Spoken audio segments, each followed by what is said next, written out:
Left fielder Ron Fairley will hit second. Ken Singleton, with 100 RBIs, will be batting third, playing right field. Jim Lytle will be in center field, batting cleanup. Hitting in the number 5 position and playing third base, Bob Bailey. Mike Jorgensen at first base hits 6. John Boccabella, the catcher, will be batting in the number 7 spot. Hitting 8 for the Expos, shortstop Tim Foley. And the pitcher, Steve Renko, will be batting 9. Those are the starting lineups. We'll be ready for the start of the game in just 1 minute. Here's a throw to first. Back on the bag is Ron Fairley. Bob Moose with a good move to first base. Runners have to be careful. 1-1, the count on Singleton. Here's the stretch and the pitch. Missed outside, ball 2. Now Moose comes to the belt. And the 2-1 pitch, and a drive out into left field, into left center, a base hit. Fairley will go around to third base. Stargell getting the ball into second to hold Singleton at first. And the Expos have runners at first and third with 1 out. Ken Singleton coming up with a solid base hit, his 162nd hit of the year. Here's the number 4 hitter tonight, Jim Lytle. One of the few times Lytle has hit in the number 4 spot. Sanguillen out for just a moment to talk to the pitcher, Bob Moose. Lytle hitting .253 now. 4 homers and 16 runs batted in. We'll have activity in the Pirate bullpen here in the very first inning. Moose with runners at first and third. In some trouble here. 1 out. The pitch. Outside to Lytle. Ball 1. He's ready. Checks the runners. The 1-0 pitch. Lytle swings. Ground ball. Single to right field. Fairley is home to score. Singleton trying for third. He'll make it. And Lytle, who took a big turn at first base, could not draw the throw from Zisk. Surprised to see Zisk hold on to the ball that long. He has a good arm, but he held on even after he bobbled the ball. When Lytle took the big turn at first base, he didn't have much of a chance to get Singleton at third, but he might have had a play on Lytle at first, but his eyes were focused on third base. Lytle drives in a run, 1-0 Montreal. Singleton at third, Lytle at first, and Bob Bailey the batter. Bobby has a 16-game hit streak going to tie the club record set by Staub in 1971. So if he gets a hit in the first game of this doubleheader, he'll set a new club consecutive game hit streak record. Into the game, batting .279. Here's the pitch to Bob, and it's taken for a strike, a breaking ball. 1 out. Lytle again takes a lead at first base. Singleton walking a lead off third. Here's the 1-strike pitch, and Bailey looks inside. Ball 1. A ball and a strike. Chris Zachary, a right-hander, and Bob Johnson, a right-hander, throwing in the Pirate bullpen. And walking toward his seat down here to our left through the aisle, Ron Hunt, injured second baseman of the Expos. Here's the 1-1 pitch. Low and inside. Ball 2. This is strike 2. 2 balls, 2 strikes. 2-2, the count on Bailey. Bob Moose ready. Here's the pitch. And Bailey fouls a curveball. Still 2-2. Checks the runners, the 2-2 pitch. Bailey takes it low. Ball 3. Here's the 3-2 pitch. And it's popped up to the right side. Lytle had started to run. He goes back to first now. Oliver under it makes the catch, and Bailey is out on the pop-up to the first baseman, Al Oliver, right behind the bag. 2 down, and that brings Mike Jorgensen to the plate. Jorgensen, and the side is retired. Jorgie hit that ball hard, right on the nose. A one-hopper. Cash leaned to his right and came up with it. So that's it. The Expos get a run on 3 hits and left 2 men. And at the end of 1 inning, it's Montreal 1, Pittsburgh 0. 4 deals, and it's outside. Ball 1. 1 ball, 2 strikes. 4 sports long golden locks hanging out from under the helmet. The rookie and the pitch. And a smash up the middle, a base hit. Bailey will hold at second base. Parker, the center fielder, up with the ball. And Mike Jorgensen comes up for the Expos' second hit of the inning. Moving Bailey down to second. That'll bring John Boccabella to the plate. He'll be the 7th Expo to hit. John popped up to the shortstop Maxville in the second. And here comes Mel Wright. And he may want Bob Johnson. And into left field. Here comes Bailey around to score. Stargell throwing the ball back into second base to hold Jorgensen there. And the Expos lead 4-0. With 2 outs, 3 straight hits. Bailey, Jorgensen, and now Bacabella. All driving in a run. Well, Jorgensen's didn't drive in a run, but set up the run, kept the inning going. 0 for 1 in the game. The 1-0 pitch to Timmy. Check swing and a strike call. 1 ball, 1 strike. Johnson ready, makes the 1-1 pitch, and that's low, ball 2. Holding at the belt and kicks and fires. And a strike at the knees, 2-2. Here's the 2-2.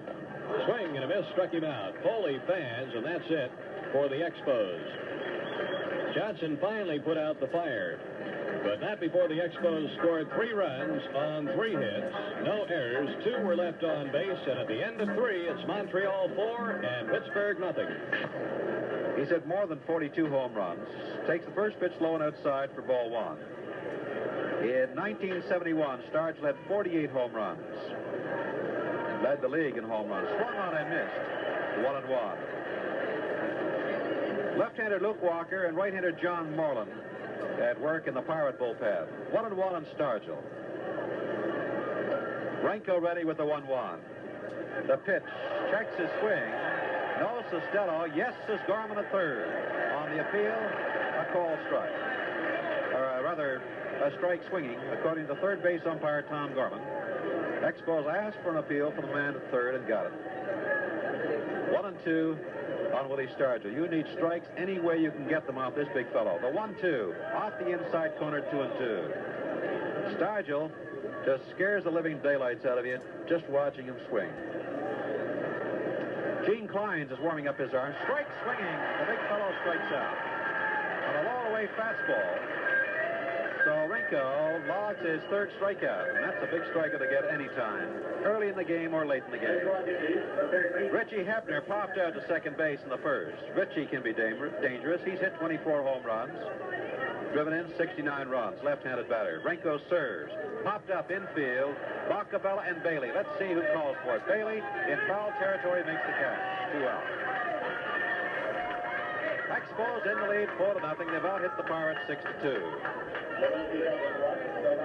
Right fielder Richie Zisk flied out to right field in the 2nd inning. Zisk was bad news yesterday for Mike Torres. He had a grand slam home run in the 5th inning.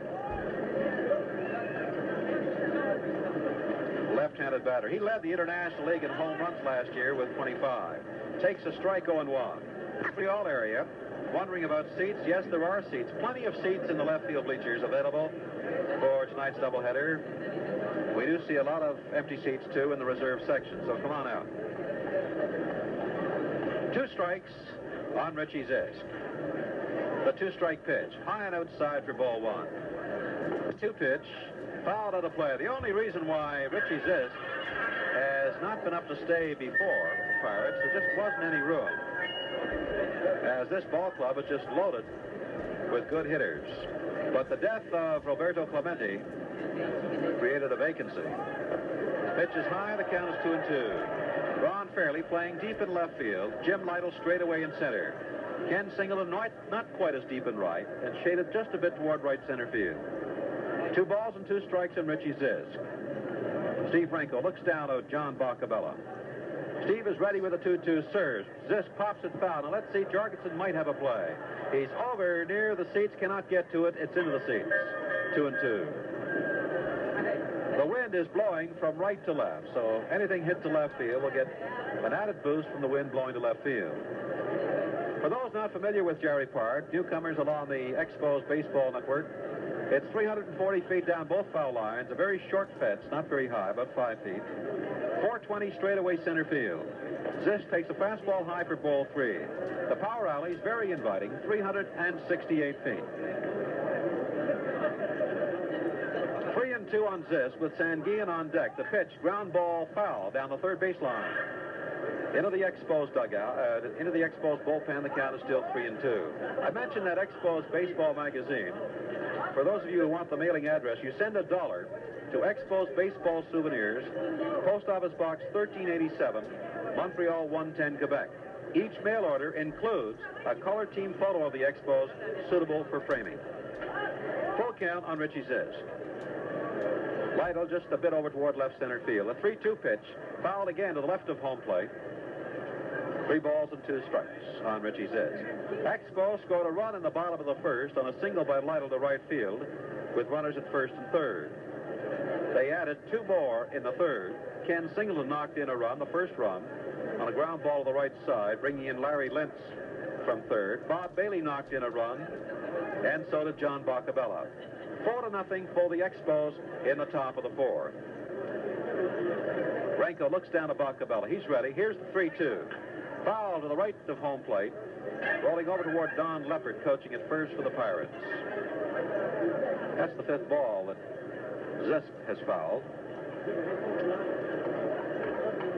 A lot of things on tap following the second game tonight, this being Fan Appreciation Night. A lot of prizes, and the Expos will be giving away their hats.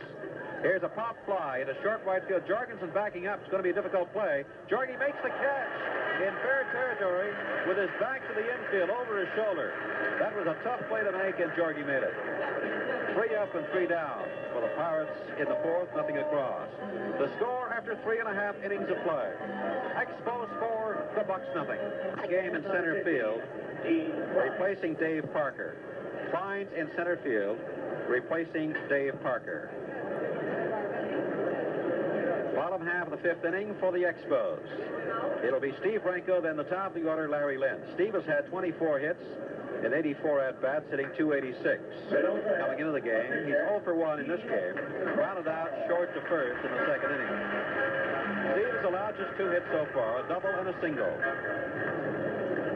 4-0 for the Expos in the 4th inning. Bob Johnson serves. Renko swings and misses. Strike 1. 0-1 the count.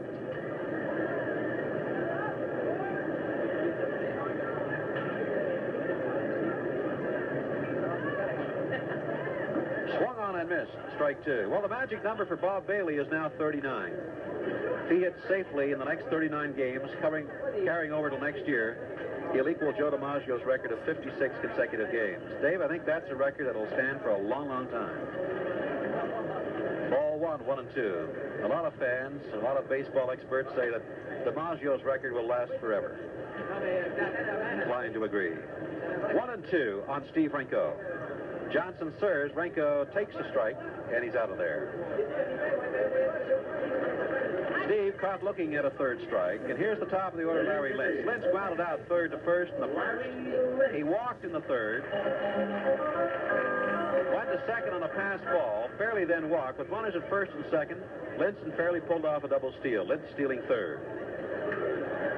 Lentz drew the throw, and Fairley went down to 2nd. Larry takes it inside for ball 1. 1-0, the count on Larry Lentz, a switch hitter batting left. Willie Stargell playing very shallow and left and very close to the line. There's a line drive right into the hands of Dal Maxwell at shortstop. Lentz had the right idea, maybe 2 feet either way, and he would have had a base hit. Here's Fairley. Ron was safe on an infield hit in the 1st, and he walked in the 3rd. Fairley has scored 2 runs. Expos lead 4-0.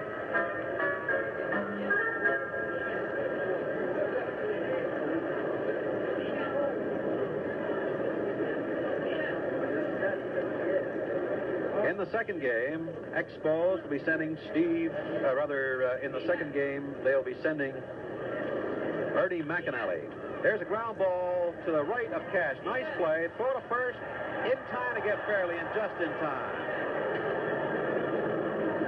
Nice play by Dave Cash at second base.